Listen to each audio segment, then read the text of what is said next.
നൂറ്റാണ്ടുകൾക്ക് മുമ്പ് മന്ത്രതന്ത്രങ്ങളിൽ പ്രാവീണ്യമുള്ള ഒരു ബ്രാഹ്മണൻ അരവത്ത് എടമന എന്ന പ്രഭു കുടുംബത്തിൽ ജീവിച്ചിരുന്നു.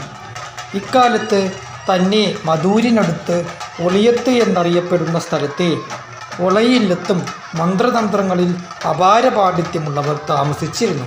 എടമനയിൽ നിന്ന് ഒരംഗം ഒരു നാൾ ഒലയത്തില്ലം സന്ദർശിക്കുവാൻ ഇടവരുകയും ഗൃഹനാഥൻ്റെ അഭാവത്തിൽ അന്തർജനം വേണ്ട വിധത്തിൽ ഉപചരിക്കാത്തതിനാൽ പ്രകോപിതനായി ചില പൊടിക്കൈ മന്ത്രപ്രയോഗങ്ങൾ നടത്തി തിരിച്ചു പോവുകയും ചെയ്തു. ഏറെ വൈകി സ്വന്തം വീട്ടിലെത്തിച്ചേർന്ന ഉളിയത്ത് തന്ത്രി എടമനത്തന്ത്രി തൻ്റെ വീട്ടിൽ ചെയ്ത മന്ത്രവാദത്തിൻ്റെ കാര്യം മനസ്സിലാക്കി മന്ത്രരൂപേണ തന്നെ തിരിച്ചും പ്രതികരിച്ചു. പരസ്പരം മനസ്സിലാക്കിയ തന്ത്രിമാർ മന്ത്രതന്ത്രങ്ങളിൽ തങ്ങൾക്കുള്ള പ്രാവീണ്യം തെളിയിക്കുവാനായി മത്സരിക്കുകയും മന്ത്രമൂർത്തികളെ കൊണ്ട് പരസ്പരം നിരന്തരം ഏറ്റുമുട്ടുകയും ചെയ്തു. ഈ യുദ്ധത്തിൽ ഉളിയത്ത് തന്ത്രി സ്വമൂലധാരസ്ഥിതിയായ പരാശക്തിയെ ശത്രു സംഹാരത്തിനായി നിയോഗിച്ചു. എന്നാൽ തന്നെ സമീപിച്ച് മന്ത്രമൂർത്തിയെ എടമനത്തന്ത്രി മൂലമന്ത്രം കൊണ്ട് ആവാഹിച്ച് തുണ്ടിലാക്കി കുഴിച്ചിട്ടു. പക്ഷേ ക്ഷണനേരം കൊണ്ട് മന്ത്രമൂർത്തി തുണ്ട് പൊട്ടിപ്പിളർന്ന് തന്ത്രിയോടടുത്തു.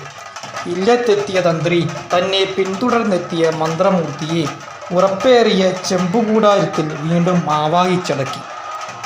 ആശ്രിതന്മാരായ മാട്ടെ, കോലാൻ, കീക്കാനത്തെ, അടിയോടി എന്നിവരെ കൊണ്ട് ഇല്ലത്തിന് തെക്കുകിഴക്കായി അരക്കാത്തെ ദൂരെ മൂവാൽ പ്രമാണം കുഴികുഴിച്ചായിരുന്നു മൂർത്തിയെ അടക്കം ചെയ്തത്. സർവതാന്ത്രാത്മികയും സർവമന്ത്രാത്മികവുമായ പരാശക്തി ഹുങ്കാര ശബ്ദത്തോടെ പൊട്ടിപ്പിളർന്ന് സ്വതന്ത്രയായി ഭീകാകാരത്തോടെ ചെന്ന് മാട്ടെ കോലാൻ്റെ പടിഞ്ഞാറ്റകം തകർത്തു. കോലാനെ വധിച്ച് തന്ത്രിയോടടുത്തു. പേടിച്ചു പോയ തന്ത്രി പ്രാണരക്ഷാർത്ഥം ഓടി തൃക്കണ്ണൻ ത്രയംബകേശ്വരന് സമീപം അഭയം ചോദിച്ചു. കിഴക്കേ ഗോപുരത്തിലൂടെ കയറിയ തന്ത്രിയെ പിന്തുടർന്ന് പടിഞ്ഞാറേ ഗോപുരത്തിലൂടെ മന്ത്രമൂർത്തി തൃക്കണ്ണാട്ടെത്തിയെങ്കിലും തൃക്കണ്ണാട്ടപ്പൻ്റെ സ്വാധീനത്താൽ സന്തുഷ്ടയായി തന്ത്രിക്ക് മാപ്പ് നൽകി. തന്ത്രിമാർ തമ്മിലുള്ള വെറുപ്പ് തീർത്ത് തൃക്കണ്ണാടപ്പൻ്റെ തന്ത്രിപദം ഒളിയത്തില്ലവുമായി പങ്കിട്ടു.